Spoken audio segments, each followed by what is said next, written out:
Hi friends, ಎಲ್ಲರಿಗೂ ನಿಮ್ಮ ಪ್ರೀತಿಯ ಯೂಟ್ಯೂಬ್ ಚಾನಲ್ಗೆ ಸ್ವಾಗತ ಸುಸ್ವಾಗತ. ನೋಡಿ ಫ್ರೆಂಡ್ಸ್, ನಾವು ಹಿಂದಿನ ತರಗತಿಯಲ್ಲಿ 10th ಸ್ಟ್ಯಾಂಡರ್ಡ್ಗೆ ಸಂಬಂಧಪಟ್ಟಂತೆ 11 ಅಧ್ಯಾಯಗಳನ್ನು ನೋಡ್ತಾ ಬರ್ತಾ ಇದ್ವಿ. ನಾವು ಇವತ್ತಿನ ಅಧ್ಯಾಯದಲ್ಲಿ ಅಂದರೆ ಇವತ್ತಿನ ಕ್ಲಾಸ್ನಲ್ಲಿ ನಾವು 12ನೇ ಅಧ್ಯಾಯ ವಿದ್ಯುತ್ ಪ್ರವಾಹದ ಕಾಂತೀಯ ಪರಿಣಾಮಗಳ ಬಗ್ಗೆ ಅಧ್ಯಯನವನ್ನು ಮಾಡೋಣ. ಇನ್ನು ಯಾರೆಲ್ಲ ನಮ್ಮ ಚಾನಲ್ಗೆ ಸಬ್ಸ್ಕ್ರೈಬ್ ಆಗಿಲ್ಲ ಬೇಗನೆ ಸಬ್ಸ್ಕ್ರೈಬ್ ಆಗಿ. ಅದರ ಜೊತೆಗೆ 6th ಸ್ಟ್ಯಾಂಡರ್ಡ್ಲಿಂದ 10th ಸ್ಟ್ಯಾಂಡರ್ಡ್ವರೆಗೆ ಅಂದರೆ 6ರಿಂದ 10ನೇ ತರಗತಿವರೆಗಿನ ವಿಜ್ಞಾನದ ಕ್ಲಾಸ್ಗಳು ನಿಮ್ಗೆ ಬೇಕಪ್ಪ ಅಂದರೆ ನಮ್ಮ ಪ್ಲೇಲಿಸ್ಟ್ನಲ್ಲಿ ಹೋಗಿ ನೀವು ಅಲ್ಲಿ TET GPSTR HSTR science classes ಅಂದರೆ ಗೌರ್ಮೆಂಟ್ ಬುಕ್ ಸೈನ್ಸ್ ಕ್ಲಾಸಸ್ ಅಂತ ಒಂದು ಪ್ಲೇಲಿಸ್ಟ್ ಇದೆ. ಅಲ್ಲಿ ಹೋಗಿ ನೀವು ಕ್ಲಾಸಸ್ಗಳನ್ನ ವೀಕ್ಷಣೆ ಮಾಡ್ಬೋದು. ಪ್ರತಿಯೊಂದು ಕೂಡ chapter wise ಕ್ಲಾಸ್ಗಳದವು. 6th and 7th ಬಿಟ್ಟು ಉಳಿದಂಥ 8th 10th ಹಿಡ್ಕೊಂಡು ಎಲ್ಲವೂ ಚಾಪ್ಟರ್ ವೈಸ್ ಅದಾವೆ. 6th ಆ್ಯಂಡ್ 7th ಪಾರ್ಟ್ ಒಂದು 5ರಿಂದ 6 ಪಾರ್ಟ್ನಾಗ ಕಂಪ್ಲೀಟ್ ಆಗಿದೆ. ಓಕೆನಾ? ಮೊದಲನೇದಾಗಿ ಇಲ್ಲಿ ಕಾಂತಕ್ಷೇತ್ರದ ಬಗ್ಗೆ ನೋಡ್ತಾ ಬರೋಣ. ಹಾಗಾದರೆ ಕಾಂತಕ್ಷೇತ್ರ ಅಂದರೆ ಏನಪ್ಪ ಅಂದರೆ ದಂಡಕಾಂತದ ಸುತ್ತಲೂ ಕಾಂತೀಯ ಬಲದ ಪ್ರಭಾವವಿರುವ ಪ್ರದೇಶವನ್ನು ಕಾಂತಕ್ಷೇತ್ರ ಅಂತ ಕರಿತೀವಿ. ಕ್ಷೇತ್ರ ಅಂದರೆ ಇಲ್ಲಿ ಏನಪ್ಪ ಅಂದರೆ ಒಂದು ಪ್ರದೇಶ, ಕ್ಷೇತ್ರ ಅಂದರೆ ಪ್ರದೇಶ, ಕಾಂತ ಅಂದರೆ ಒಂದು ಅಯಸ್ಕಾಂತ. ಆ ಕಾಂತ ಕ್ಷೇತ್ರ ಏನು, ಈಗ ಒಂದು ಅಯಸ್ಕಾಂತ ಇದೆಯಲ್ಲ, ಇಲ್ಲಿ ಒಂದು ಅಯಸ್ಕಾಂತ ಇದೆ ಅಂತ ತಿಳ್ಕೊಳ್ಳಿ. ಈ ಅಯಸ್ಕಾಂತದ ಸುತ್ತಲೂ ಏನು ಒಂದು ಕಾಂತೀಯ ಬಲವನ್ನು ಹೊಂದಿರ್ತೈತಲ್ಲ, ಸುತ್ತಲೂ ಏನಿರ್ತೈತಿ ಒಂದು ಕಾಂತೀಯ ಬಲ ಇರ್ತೈತಿ. ಆ ಕಾಂತೀಯ ಬಲ ಪ್ರಭಾವ ಇರುವಂಥ ಒಂದು ಪ್ರದೇಶವನ್ನು ನಾವು ಏನಂತ ಕರಿತೀವಪ್ಪ ಅಂದರೆ ಕಾಂತಕ್ಷೇತ್ರ ಅಂತ ಕರಿತೀವಿ. ಹಾಗಾದರೆ ಕಾಂತಕ್ಷೇತ್ರದ ಬಲದ ಏಕಮಾನ ಏನಪ್ಪ ಅಂದರೆ ಆರ್ಸ್ಟೆಡ್ ಆಗಿರ್ತೈತಿ. ಏನಾಗಿರ್ತೈತಿ? ಆರ್ಸ್ಟೆಡ್ ಅನ್ನೋದು ಒಬ್ಬ ವಿಜ್ಞಾನಿಯ ಹೆಸರು. ಓಕೆನಾ? ನೆಕ್ಸ್ಟ್, ಈ ಕಾಂತಕ್ಷೇತ್ರ ಇದೆಯಲ್ಲ, ಈ ಕಾಂತಕ್ಷೇತ್ರ ದಿಕ್ಕು ಮತ್ತು ಪರಿಮಾಣ ಎರಡನ್ನು ಹೊಂದಿದೆ. ಕಾಂತಕ್ಷೇತ್ರ ದಿಕ್ಕು ಮತ್ತು ಪರಿಮಾಣ ಎರಡನ್ನು ಹೊಂದಿದೆ. ಮತ್ತು ಈ ಕಾಂತಗಳ ಬಗ್ಗೆ ನೋಡ್ತಾ ಬರೋದಾದರೆ ಸಜಾತಿಯ ಧ್ರುವಗಳು, ಸಜಾತಿಯ ಅಂದರೆ ಸೇಮ್ ಪೋಲ್ ಇರುವಂಥ ಧ್ರುವಗಳು ವಿಕರ್ಷಿಸ್ತವೆ. ಏನಾಗ್ತವೆ? ವಿಕರ್ಷಿಸ್ತವೆ. ಯಾವ ರೀತಿಯಪ್ಪ ಅಂದರೆ ಇಲ್ಲೊಂದು ಕಾಂತ ಇದೆ, ಇಲ್ಲೊಂದು ಕಾಂತ ಇದೆ ಅಂತ ತಿಳ್ಕೊಳ್ಳಿ. ಇಲ್ಲಿ N ಆ್ಯಂಡ್ S, ಇಲ್ಲಿ S ಆ್ಯಂಡ್ N. ಇದು ನಾರ್ತ್ ಪೋಲ್, ಇದು ಸೌತ್ ಪೋಲ್. N ಅಂದರೆ ನಾರ್ತ್ ಪೋಲ್, S ಅಂದರೆ ಸೌತ್ ಪೋಲ್. S ಅಂದರೆ ಸೌತ್ ಪೋಲ್, N ಅಂದರೆ ನಾರ್ತ್ ಪೋಲ್. ಈ ಸೌತ್ ಪೋಲ್ ಇರ್ತಾವಲ್ಲ ಅಂದರೆ ಸಜಾತಿಯ ಧ್ರುವಗಳು. ಇವು ಈ ಸಜಾತಿಯ ಧ್ರುವಗಳು ಏನಾಗ್ತವಪ್ಪ ಅಂದರೆ ವಿಕರ್ಷಿಸ್ತವು, ಅಂದರೆ ಎರಡು ದೂರಕ್ಕೆ ಸರಿತವು. ಅದೇ ರೀತಿಯಾಗಿ ವಿಜಾತಿಯ ಧ್ರುವಗಳು ಇದ್ದವಪ್ಪ ಅಂದ್ರೆ ನಾರ್ತ್ ಪೋಲ್ ಮತ್ತು ಸೌತ್ ಪೋಲ್ ಇದ್ದವಪ್ಪ ಅಂದರೆ ಇವೇನಾಗ್ತವು? ಅಟ್ರ್ಯಾಕ್ಟ್ ಆಗ್ತವೆ. ಏನಾಗ್ತವೆ? ಇವು ಅಟ್ರ್ಯಾಕ್ಟ್ ಆಗ್ತವು. ಸಜಾತಿಯ ಧ್ರುವಗಳು ವಿಕರ್ಷಿಸುತ್ತವೆ ಮತ್ತು ವಿಜಾತಿಯ ಧ್ರುವಗಳು ಆಕರ್ಷಿಸುತ್ತವೆ. ಇದು ಕಾಂತದ ಒಂದು ಲಕ್ಷಣವಾಗಿದೆ. ಕಾಂತೀಯ ಬಲರೇಖೆಗಳು ಅಂತ ಬರ್ತವೆ. ಏನಪ್ಪ ಕಾಂತೀಯ ಬಲರೇಖೆ ಅಂತ ನೋಡ್ತಾ ಬರೋದಾದರೆ, ಈ ನಾನು ನೋಡಿದ್ದೆ ಆಗಲಿ ಜಸ್ಟ್ ಏನು ನೋಡಿ ತೋರಿಸಿದ್ದೀನಿ ನಿಮ್ಗೆ, ಒಂದು ಕಾಂತ. ಆ ಕಾಂತದ ಸುತ್ತಲೂ ಏನಿರ್ತೈತಿ? ಒಂದು ಬಲ ಇರ್ತೈತಿ. ಅದನ್ನು ಕಾಂತಕ್ಷೇತ್ರ ಅಂತ ಕರಿತೀವಿ ಅಂತ ನಾವು ನೋಡಿದ್ದೀವಿ. ಹೌದಾ? ಈ ಕಾಂತದ ಸುತ್ತಲೂ ಇರುವಂಥ ಕಾಂತಕ್ಷೇತ್ರವನ್ನು ಏನು ಪ್ರತಿನಿಧಿಸುವಂಥ ರೇಖೆಗಳಿರ್ತಾವಲ್ಲ, ಆ ರೇಖೆಗಳನ್ನು ಕಾಂತೀಯ ಬಲ ರೇಖೆಗಳು ಅಂತೇಳಿ ಕರಿತೀವಿ. ಹಾಗಾದರೆ ಆ ಕಾಂತೀಯ ಬಲ ರೇಖೆಗಳು ಯಾವ ರೀತಿ ಇರ್ತಾವೆ ಅನ್ನೋದನ್ನು ನೆಕ್ಸ್ಟ್ ಸ್ಲೈಡ್ನಲ್ಲಿ ನಾವು ನೋಡ್ತಾ ಬರೋಣ. ಈ ಕಾಂತೀಯ ಬಲ ರೇಖೆಗಳು ಯಾವ ರೀತಿ ಇರ್ತಾವಪ್ಪ ಅಂದರೆ ಆವೃತ ಜಾಲವಾಗಿದೆ. ಯಾವ ರೀತಿ ಇರ್ತಾವೆ? ಆವೃತ ಜಾಲದಂತೆ ಇರ್ತಾವೆ ಈ ಕಾಂತೀಯ ಬಲರೇಖೆಗಳು. ಇಲ್ಲಿ ನೀವು ನೋಡ್ಬೋದು, ಇಲ್ಲಿದಾವೆ ನೋಡಿ, ಇವೆಲ್ಲ ಏನಪ್ಪ ಅಂದರೆ ಕಾಂತೀಯ ಬಲರೇಖೆಗಳು. ಇದೊಂದು ದಂಡಕಾಂತ. ಇದು ಯಾವ ಕಾಂತ? ದಂಡಕಾಂತ. ಈ ಕಾಂತದ ಸುತ್ತಲೂ ಏನು ಒಂದು ಬಲ ಇದು ಏರಿಯಾ ಇದೆಯಲ್ಲ, ಅದನ್ನು ನಾವೇನಂತ ಕರಿತೀವಿ? ಕಾಂತಕ್ಷೇತ್ರ ಅಂತ ಕರಿತೀವಿ. ಏನಂತ ಕರಿತೀವಿ? ಕಾಂತಕ್ಷೇತ್ರ. ಹೌದಾ? ಇಲ್ಲಿ ನೀವು ನೋಡ್ಬೋದು, ಈ ಚಿತ್ರ ಯಾವುದಕ್ಕೆ ಸಂಬಂಧಪಟ್ಟಿದೆಯಪ್ಪ ಅಂದರೆ ದಂಡಕಾಂತದ ಸುತ್ತಲಿನ ಕಾಂತೀಯ ಬಲರೇಖೆಗಳಿಗೆ ಸಂಬಂಧಪಟ್ಟಿದೆ. ಇವೆಲ್ಲವೂ ಕೂಡ ಕಾಂತೀಯ ಬಲರೇಖೆಗಳು.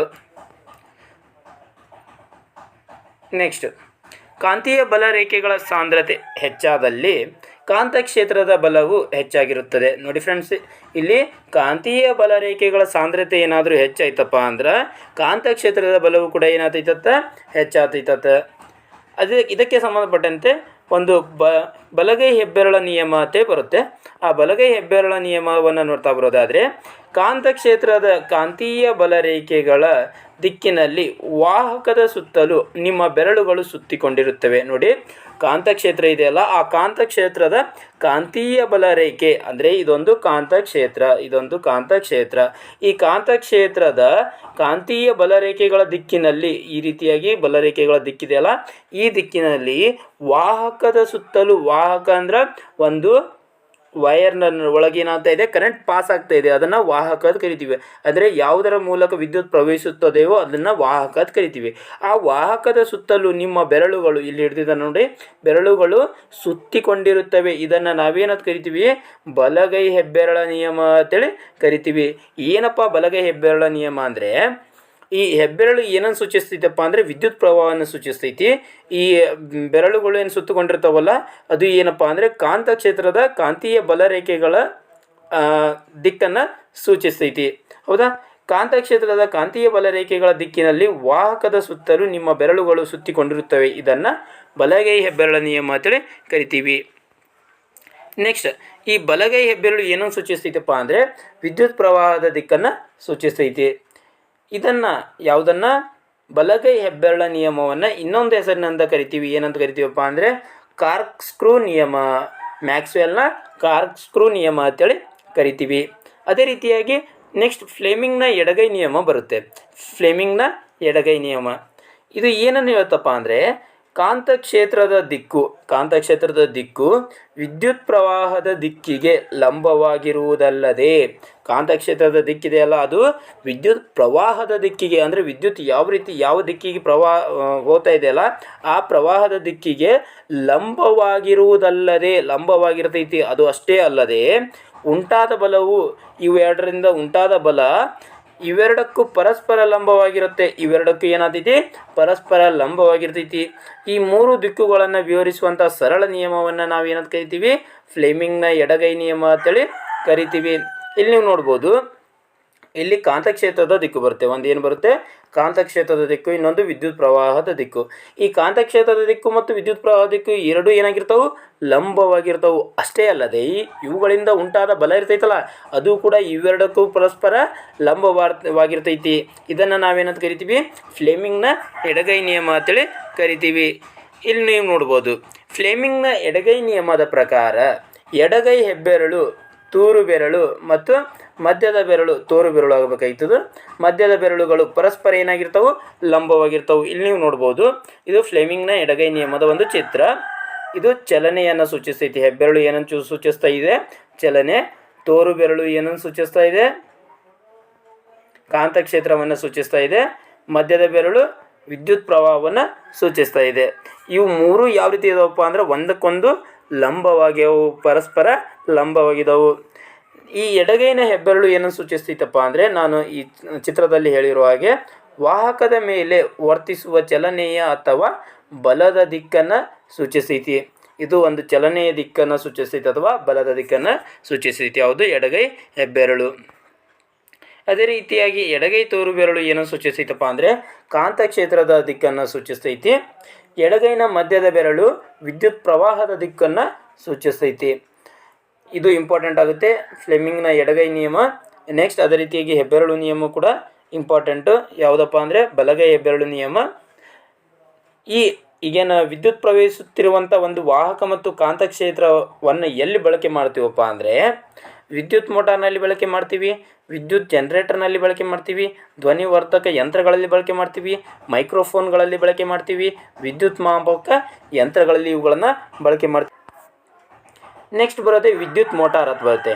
ಇದು ಇಂಪಾರ್ಟೆಂಟ್ ಆಗುತ್ತೆ. ಏನಪ್ಪ ವಿದ್ಯುತ್ ಮೋಟಾರ್ ಅಂತ ನೋಡ್ತಾ ಬರೋದಾದರೆ, ಇದು ಏನು ಮಾಡ್ತೈತಪ್ಪ ಅಂದರೆ ವಿದ್ಯುತ್ ಶಕ್ತಿಯನ್ನು ಯಾಂತ್ರಿಕ ಶಕ್ತಿಯನ್ನಾಗಿ ಪರಿವರ್ತಿಸ್ತೈತಿ. ವಿದ್ಯುತ್ ಶಕ್ತಿಯನ್ನು ಯಾಂತ್ರಿಕ ಶಕ್ತಿಯನ್ನಾಗಿ ಪರಿವರ್ತಿಸುವಂಥ ಸಾಧನವನ್ನು ವಿದ್ಯುತ್ ಮೋಟಾರ್ ಅಂತ ಕರಿತೀವಿ.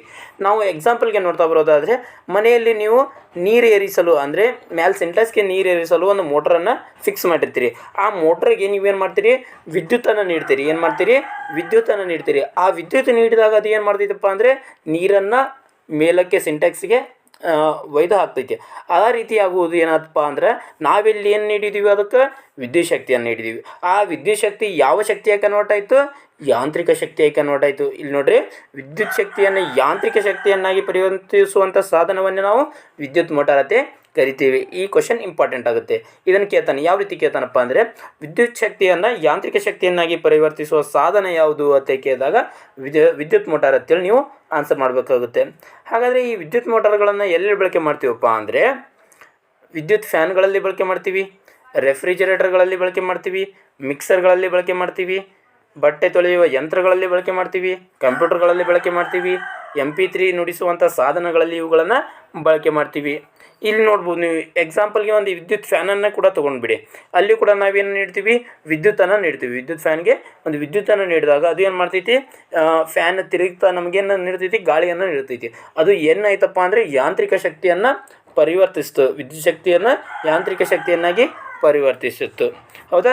ಈ ವಿದ್ಯುತ್ ಮೋಟಾರನ್ನ ಎಲ್ಲಿ ಬಳಕೆ ಮಾಡ್ತೀವಿ ಅನ್ನೋದನ್ನು ನೀವು ನೋಟ್ ಮಾಡ್ಕೊಂಡು ಇಟ್ಕೊಳ್ಳಿ, ಇದು ಕೂಡ ಇಂಪಾರ್ಟೆಂಟ್ ಆಗುತ್ತೆ. ಅದೇ ರೀತಿಯಾಗಿ ನೆಕ್ಸ್ಟ್ ಬರೋದೇನಪ್ಪ ಅಂದರೆ ಡೈನಮೋ ಅಥವಾ ವಿದ್ಯುತ್ ಜನಕ ಅಂತೇಳಿ ಬರುತ್ತೆ. ಏನಪ್ಪ ಡೈನಮೋ ಅಂತ ನೋಡ್ತಾ ಬರೋದಾದರೆ, ನಾವು ಮೊದಲು ನೋಡಿದ್ದು ವಿದ್ಯುತ್ ಮೋಟಾರನ್ನು ನೋಡಿದ್ದೀವಿ. ಆ ವಿದ್ಯುತ್ ಮೋಟಾರ ವಿದ್ಯುತ್ ಶಕ್ತಿಯನ್ನು ಯಾಂತ್ರಿಕ ಶಕ್ತಿಯನ್ನಾಗಿ ಪರಿವರ್ತಿಸ್ತಾ ಇತ್ತು. ಇದು ಅಪೋಸಿಟ್ ಏನು ಮಾಡುತ್ತಪ್ಪ ಅಂದರೆ, ಇದು ಯಾಂತ್ರಿಕ ಶಕ್ತಿ ಇದೆಯಲ್ಲ, ಆ ಯಾಂತ್ರಿಕ ಶಕ್ತಿಯನ್ನು ವಿದ್ಯುತ್ ಶಕ್ತಿಯನ್ನಾಗಿ ಪರಿವರ್ತಿಸುತ್ತೆ. ಯಾವುದು? ಡೈನಮೋ ಅಥವಾ ವಿದ್ಯುತ್ ಜನಕ. ಹೌದಾ? ಇದು ಕೂಡ ಇಂಪಾರ್ಟೆಂಟ್ ಆಗುತ್ತೆ, ಹಲವು ಬಾರಿ ಎಕ್ಸಾಮ್ಗಳಲ್ಲಿ ಕೇಳಿದ್ದಾರೆ. ನೆಕ್ಸ್ಟ್ ವಿದ್ಯುತ್ ಕಾಂತೀಯ ಪ್ರೇರಣೆ ಅಂತ ಬರುತ್ತೆ. ಈ ವಿದ್ಯುತ್ ಕಾಂತೀಯ ಪ್ರೇರಣೆಯ ಬಗ್ಗೆ ಮೊದಲ ಬಾರಿಗೆ ಯಾರು ಅಧ್ಯಯನ ಮಾಡಿದ್ರಪ್ಪ ಅಂದರೆ ಮೈಕಲ್ ಫ್ಯಾರಡೆ ಅವರು ಅಧ್ಯಯನ ಮಾಡಿದರು. ಯಾರು? Michael Faraday. ಹಾಗಾದರೆ ವಿದ್ಯುತ್ ಕಾಂತೀಯ ಪ್ರೇರಣೆ ಅಂದರೆ ಏನಪ್ಪ ಅಂದರೆ, ಒಂದು ವಾಹಕ ಅಂದರೆ ನಿಮ್ಗೆ ಗೊತ್ತಾಯಿತು, ವಿದ್ಯುತ್ ಪ್ರವಹಿಸುವಂಥ ಒಂದು ವಸ್ತು, ಅದರಲ್ಲಿ ವಿದ್ಯುತ್ ಪ್ರವಹಿಸ್ತಾ ಇದೆಯಪ್ಪ ಅಂದರೆ ಅದು ವಾಹಕ. ಒಂದು ವಾಹಕದಲ್ಲಿ ಬದಲಾಗುತ್ತಿರುವ ಕಾಂತಕ್ಷೇತ್ರವು, ಅದರ ಸುತ್ತಲೂ ಇರುವಂಥ ಪ್ರದೇಶವನ್ನು ಕಾಂತಕ್ಷೇತ್ರ ಅಂತ ಕರಿತೀವಿ. ಹೌದಾ? ಕಾಂತಕ್ಷೇತ್ರವು ಇನ್ನೊಂದು ವಾಹಕದಲ್ಲಿ ವಿದ್ಯುತ್ ಪ್ರವಾಹವನ್ನು ಪ್ರೇರೇಪಿಸುತ್ತದೆ. ಈ ಪ್ರಕ್ರಿಯೆಯನ್ನು ವಿದ್ಯುತ್ ಕಾಂತೀಯ ಪ್ರೇರಣೆ ಅಂತ ಕರಿತೀವಿ. ನೋಡಿ, ಒಂದು ವಾಹಕದಲ್ಲಿ ಬದಲಾಗುತ್ತಿರುವಂಥ ಕಾಂತಕ್ಷೇತ್ರ, ಇಲ್ಲಿ ಸುತ್ತಲೂ ಏನು ಕಾಂತಕ್ಷೇತ್ರ ನಿರ್ಮಾಣ ಆಗಿರ್ತೈತಲ್ಲ, ಆ ಕಾಂತಕ್ಷೇತ್ರ ಬದಲಾಗ್ತಾ ಇರ್ತೈತಿ. ಅದು ಏನು ಮಾಡ್ತೈತೆ ಅಂದರೆ, ಇನ್ನೊಂದು ವಾಹಕ ಇರುತ್ತಲ್ಲ, ಅದರಲ್ಲಿ ವಿದ್ಯುತ್ ಪ್ರವಾಹವನ್ನು ಏನು ಮಾಡ್ತೈತಿ, ಪ್ರೇರೇಪಿಸ್ತೈತಿ. ಅದಂಥ ಕ್ರಿಯೆಯನ್ನು ಈ ಕ್ರಿಯೆಯನ್ನು ಏನಂತ ಕರಿತೀವಪ್ಪ ಅಂದರೆ ವಿದ್ಯುತ್ ಕಾಂತೀಯ ಪ್ರೇರಣೆ ಅಂತೇಳಿ ಕರಿತೀವಿ. ಇದರ ಬಗ್ಗೆ ಅಧ್ಯಯನ ಮಾಡಿದವರು ಮೊದಲ ಬಾರಿಗೆ ಮೈಕಲ್ ಫ್ಯಾರಡೆ ಅವರು ಅಧ್ಯಯನವನ್ನು ಮಾಡ್ತಾರೆ. ಹಾಗಾದರೆ ಕೊನೆಯದಾಗಿ ಏನಪ್ಪ ಅಂದರೆ ಗೃಹ ಬಳಕೆಯ ವಿದ್ಯುತ್ ಮಂಡಲಗಳು ಅದು ಬರ್ತವೆ. ಆದರೆ ನಾವು ಮನೆಯಲ್ಲಿ ಕೆಲವೊಂದಿಷ್ಟು ವಿದ್ಯುತ್ ಮಂಡಲಗಳನ್ನು ಬಳಕೆ ಮಾಡ್ತೀವಿ. ಯಾವ ವಿದ್ಯುತ್ ಮಂಡಲಗಳನ್ನು ಬಳಕೆ ಮಾಡ್ತೀವಿ ಮತ್ತು ಯಾವ ವೈರ್ ಯಾವುದಕ್ಕೆ ಸಂಬಂಧಪಡ್ತೈತಿ ಅನ್ನೋದ್ರ ಬಗ್ಗೆ ಇಲ್ಲಿ ನೋಡ್ತಾ ಬರೋಣ. ನಮ್ಮ ಮನೆಗಳಲ್ಲಿ ನಾವು 50 ಹರ್ಟ್ಜ್ ಆವರ್ತವಿರುವ 220 ವೋಲ್ಟ್ ವಿಭವಾಂತರದ ಪರ್ಯಾಯ ವಿದ್ಯುತ್ ಶಕ್ತಿಯನ್ನು ಪಡೆದುಕೊಳ್ಳುತ್ತೇವೆ. ನೋಡಿ, ನಮ್ಮ ಮನೆಗಳಲ್ಲಿ ನಾವು ಏನು ಮಾಡ್ತೀವಪ್ಪ ಅಂದರೆ 50 ಹರ್ಟ್ಜ್ ಆವರ್ತವಿರುವಂಥ ಫ್ರೀಕ್ವೆನ್ಸಿ ಎಷ್ಟಿರಬೇಕು, ಫ್ರೀಕ್ವೆನ್ಸಿ 50 ಹರ್ಟ್ಜ್ ಇರಬೇಕು. 50 ಹರ್ಟ್ಜ್ ಫ್ರೀಕ್ವೆನ್ಸಿ ಇರ್ತೈತೆ ನಾವು ಮನೆಯಲ್ಲಿ ಬಳಸುವಂಥ ಒಂದು ಕರೆಂಟು. ಮತ್ತು ಅದು ಎಷ್ಟು ವೋಲ್ಟ್ ಇರ್ತೈತಪ್ಪ ಅಂದರೆ 220 ವೋಲ್ಟ್ ಇರುತ್ತೆ. ವೋಲ್ಟೇಜ್ ಎಷ್ಟಿರುತ್ತೆ? 220 ವೋಲ್ಟೇಜ್ ಇರುವಂಥ ಒಂದು ಕರೆಂಟನ್ನು ನಾವು ಮನೆಯಲ್ಲಿ ಬಳಕೆ ಮಾಡ್ತೀವಿ. ನೆಕ್ಸ್ಟ್ ನಿಮ್ಗೆ ಭಾಳ ಕಡೆ ನೀವು ಅಬ್ಸರ್ವ್ ಮಾಡಿರ್ತೀರಿ, ಕಲರ್ ವಯರ್ಸ್ ಇರ್ತವೆ. ಆ ಕಲರ್ ವಯರ್ಸ್ನಲ್ಲಿ ಯಾವ ಕಲರ್ ಯಾವುದಕ್ಕೆ ಸಂಬಂಧಪಟ್ಟಿದೆ ಅನ್ನೋದನ್ನು ಸ್ವಲ್ಪ ಈ ಚಾಪ್ಟರ್ನಲ್ಲಿ ನಾವು ನೋಡ್ತಾ ಬರೋಣ. ಇಲ್ಲಿ ವಿದ್ಯುತ್ ಪೂರೈಕೆಯ ತಂತಿ ಅಂದರೆ ವೈರ್ಗಳಲ್ಲಿ ಒಂದು ಕೆಂಪು ಬಣ್ಣದ ಅವಾಹಕ ವಸ್ತುವಿನಿಂದ ಆವರಿಸಲ್ಪಟ್ಟಿದ್ದು. ಅಂದರೆ ಒಂದು ಕೆಂಪು ಬಣ್ಣದ ಅವಾಹಕ ವಸ್ತುವಿನಿಂದ ಏನಾಗಿರ್ತೈತಿ, ಒಂದು ವೈರ್ ಆವರಿಸಲ್ಪಟ್ಟಿರ್ತೈತಿ. ಹೌದಾ? ಅಂದರೆ ಮೇಲ್ಗಡೆ ಒಂದು ಕೆಂಪು ಬಣ್ಣದ ಏನಿರ್ತೈತಿ, ಅವಾಹಕ ವಸ್ತುವನ್ನು ಏನು ಮಾಡಿರ್ತಾರೆ, ಅದಕ್ಕೆ ಸುತ್ತಿರ್ತಾರೆ. ಹೌದಾ? ಅಂಥ ತಂತಿಯನ್ನು, ಕೆಂಪು ಬಣ್ಣದ ತಂತಿಯನ್ನು ನಾವು ಏನಂತ ಕರಿತೀವಪ್ಪ ಅಂದರೆ ಸಜೀವ ತಂತಿ ಅಥವಾ ಧನಾತ್ಮಕ ಅಂತೇಳಿ ಕರಿತೀವಿ. ಹೌದಾ? ಇದು ಪಾಸಿಟಿವ್ ಚಾರ್ಜನ್ನು ಹೊಂದಿರ್ತೈತಿ. ಯಾವುದು? ಕೆಂಪು ಬಣ್ಣದ ಅವಾಹಕ ವಸ್ತುವಿನಿಂದ ಆರಿಸಲ್ಪಟ್ಟಂಥ ಒಂದು ತಂತಿ. ಅದೇ ರೀತಿಯಾಗಿ ಇನ್ನೊಂದು ಬಣ್ಣದ ಬರುತ್ತೆ, ಕಪ್ಪು ಬಣ್ಣದ ಅವಾಹಕ ವಸ್ತುವಿನಿಂದ ಆವರಿಸಲ್ಪಟ್ಟಂಥ ಒಂದು ತಂತಿ. ಆ ತಂತಿಗೆ ನಾವು ತಟಸ್ಥ ತಂತಿ ಅಥವಾ ಋಣಾತ್ಮಕ ತಂತಿ ಅಂತೇಳಿ ಕರಿತೀವಿ. ಹೌದಾ? ಈ ಕಪ್ಪು ಬಣ್ಣದ ತಂತಿ ಮತ್ತು ಕೆಂಪು ಬಣ್ಣದ ತಂತಿ ಇದ್ವಲ್ಲ, ಇವು ಎರಡರ ನಡುವಿನ ವಿಭವಾಂತರ ಎಷ್ಟೈತಪ್ಪ ಅಂದರೆ 220 ವೋಲ್ಟ್ ಇರ್ತೈತಿ. ಎಷ್ಟಿರ್ತೈತಿ? 220 ವೋಲ್ಟ್. ನೆಕ್ಸ್ಟ್ ಇನ್ನೊಂದು, ನೀವು ಹಲವು ಬಾರಿ ನಿಮ್ಮ ಮನೆಗಳಲ್ಲಿ ಅಥವಾ ಬೇರೆ ಬೇರೆ ಕೆಲಸ ಕಾರ್ಯಗಳಲ್ಲಿ ಒಂದು ಅಬ್ಸರ್ವ್ ಮಾಡಿರ್ತೀರಿ. ಏನಪ್ಪ ಅಂದರೆ ಫ್ಯೂಸ್ ಅನ್ನೋ ಒಂದು ವಸ್ತುವನ್ನು ಅಬ್ಸರ್ವ್ ಮಾಡಿರ್ತೀವಿ. ಈ ಫ್ಯೂಸ್ ಅನ್ನುವಂಥ ವಸ್ತುವನ್ನು ಎದಕ್ಕೆ ಬಳಕೆ ಮಾಡ್ತಾರಪ್ಪ ಅಂದರೆ ನಮ್ಮ ಮನೆಯಲ್ಲಿರುವಂಥ ಎಲೆಕ್ಟ್ರಾನಿಕ್ ಸಾಧನಗಳ ಸುರಕ್ಷತೆಗಾಗಿ ಇದನ್ನು ಬಳಕೆ ಮಾಡ್ತಾರೆ. ಯಾವ ರೀತಿಯಪ್ಪ ಅಂದರೆ ಈ ಫ್ಯೂಸ್ ಒಂದು ಅತ್ಯಂತ ಪ್ರಮುಖ ಸುರಕ್ಷತಾ ಸಾಧನ ಆಗೈತಿ. ಹೌದಾ? ಇದು ಯಾವ ರೀತಿ ಸಹಾಯ ಮಾಡ್ತೈತಪ್ಪ ಅಂದರೆ ನಮ್ಮ ವಿದ್ಯುತ್ ಮಂಡಲದಲ್ಲಿ ಉಂಟಾಗುವಂಥ ರುಸ್ಸೋ ಮಂಡಲ ಏನು ಅನ್ನೋದನ್ನು ನೆಕ್ಸ್ಟ್ ಸ್ಲೈಡಲ್ಲಿ ನಿಮಗೆ ಹೇಳ್ತೀನಿ. ಈ ರುಸ್ಸೋ ಮಂಡಲ ಮತ್ತು ಓವರ್ಲೋಡ್ನಿಂದ ವಿದ್ಯುತ್ ಮಂಡಲಗಳನ್ನು ರಕ್ಷಿಸಲು ಸಹಾಯ ಮಾಡ್ತೈತಿ. ಯಾವುದು? ಫ್ಯೂಸ್ ಯಾವ ರೀತಿ ಸಹಾಯ ಮಾಡ್ತೈತಿ? ಅದ ಮಂಡಲದಲ್ಲಿ ಉಂಟಾಗುವಂಥ ಋಸ್ವ ಮಂಡಲ ಮತ್ತು ಓವರ್ಲೋಡ್ನಿಂದ ವಿದ್ಯುತ್ ಮಂಡಲಗಳನ್ನು ರಕ್ಷಣೆ ಮಾಡ್ತೈತಿ. ಹಾಗಾದರೆ ಋಸ್ವ ಮಂಡಲ ಅಂದರೆ ಏನು ಸರ್ ಅಂತ ನೋಡ್ತಾ ಬರೋದಾದರೆ, ಮಂಡಲದಲ್ಲಿನ ವಿದ್ಯುತ್ ಪ್ರವಾಹ ಅಂದರೆ ಒಂದು ಮಂಡಲದಲ್ಲಿನ ವಿದ್ಯುತ್ ಪ್ರವಾಹ ಏನು ಆಗ್ತೈತಿ?